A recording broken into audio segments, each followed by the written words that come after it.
উপমহাদেশে পরিব্রাজকদের আগমনকাল।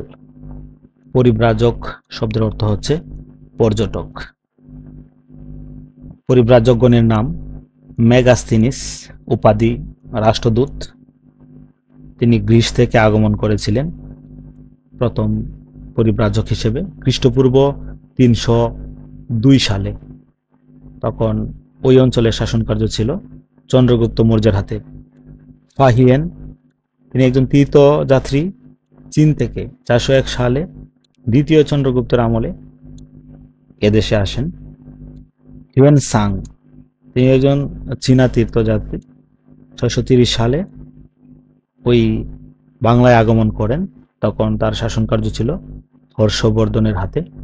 Ibn Battuta, একটা পরিচিত নাম, তিনি একজন পর্যটক। তিনি ওই বাংলায় আসেন মরক্কো থেকে 1333 সালে এই ভারতবর্ষে আসেন প্রথম।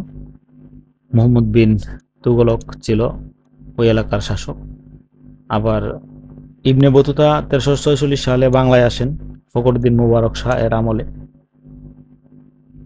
এরপর হচ্ছে মাহুয়ান, মানে চীনা পর্যটক, যিনি 1406 সালে গিয়াসুদ্দিন আজম শাহের আমলে ওই উপমহাদেশে আসেন।